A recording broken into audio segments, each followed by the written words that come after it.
Hola, mi nombre es José Eduardo Telles Espinosa, esto es Charlas de Amparo.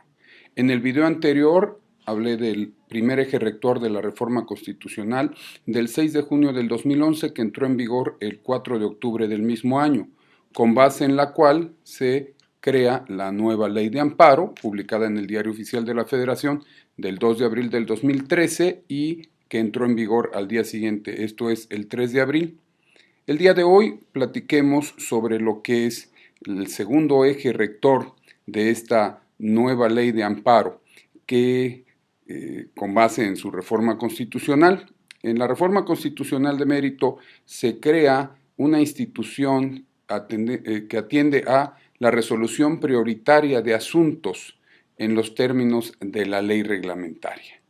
¿Cuál es esta resolución prioritaria de asuntos y a qué obedece?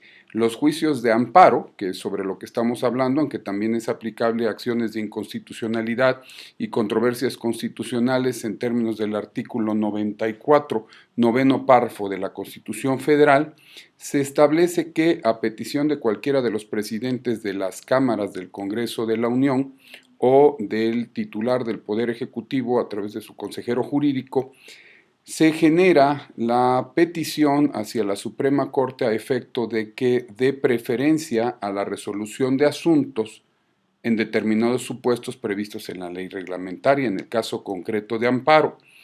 ¿De qué se trata o qué tiene que ver la resolución prioritaria de asuntos? En el primero de los supuestos contempla la ley de amparo que se le dará atención prioritaria cuando se trate de la resolución de asuntos de grupos vulnerables en términos de la ley. Y así podrás ver a través de la lectura de diversas leyes cuáles son los grupos vulnerables.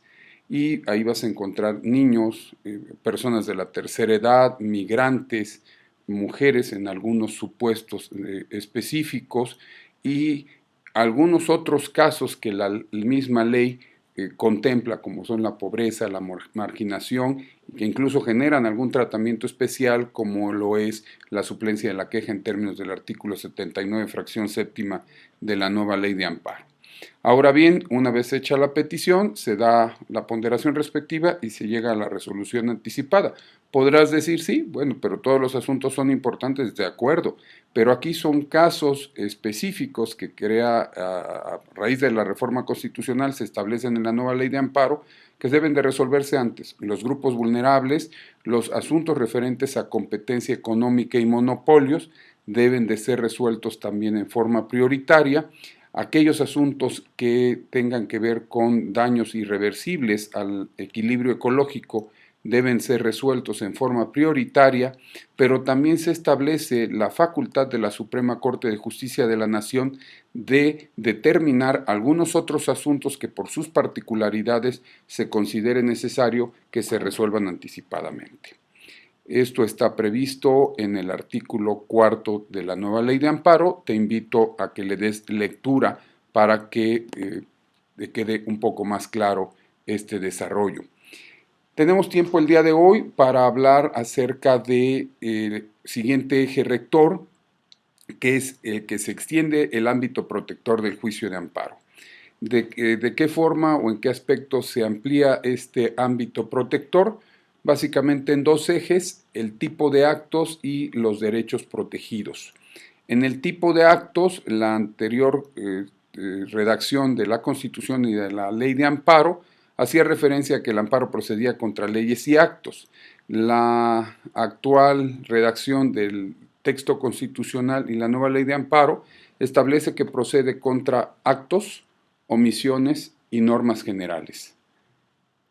Antes era leyes y actos, ahora este concepto de actos se escinde en cuanto a la expresión de que procede también contra omisiones. Ya procedía, pero era mediante la interpretación jurisprudencial que decías, bueno, ese actuar omisivo, pues también ese dejar de hacer también procede el amparo. Ya ahora no hay duda, procede contra actos, positivos, negativos, dependiendo de sus efectos, y contra omisiones. Procede además el amparo en contra de normas generales. Si viste el primer video de qué es el concepto del amparo, te invito a regresar a él Ahí establecí con claridad por qué antes eran leyes y ahora normas generales. Especifico nuevamente, el concepto ley no era del todo técnico porque aunque la misma ley de amparo daba respuesta al tema diciéndote que por ley debía de entenderse, y venía una serie de disposiciones de observancia general y terminaba diciendo, bueno, cualquier acuerdo de observancia general pues también debe ser considerado una ley. Lo cierto es que la ley pues, es el acto formal proveniente del legislativo. Y desde ese punto de vista, con mayor puridad técnica, ahora el constituyente y el legislador en la nueva ley de amparo, pues establece el concepto norma general, integrando incluso más allá de este listado, no solamente acuerdos, sino cualquier resolución de observancia general a través de la cual puedas promover el juicio de amparo. En ese aspecto se amplía el ámbito protector, pero también se amplía el ámbito protector porque antes el amparo procedía contra la violación de garantías, garantías individuales, garantías sociales. Ahora la Constitución y la nueva ley de amparo establece que el juicio de amparo procede contra la violación de garantías y derechos humanos establecidos en la Constitución y en los tratados internacionales en los que México sea parte y lo haya asignado. En nuestro siguiente video seguiremos hablando sobre los ejes rectores. Mi nombre es José Eduardo Telles, esto es Charlas de Amparo. Te invito a que estudies las jurisprudencias que son publicadas los días viernes en la página web de la Suprema Corte, porque recuerda que entran en vigor a partir de lunes. Si tú no lo haces, otro lo va a hacer por ti y él va a saber más que tú. Nos vemos en la próxima.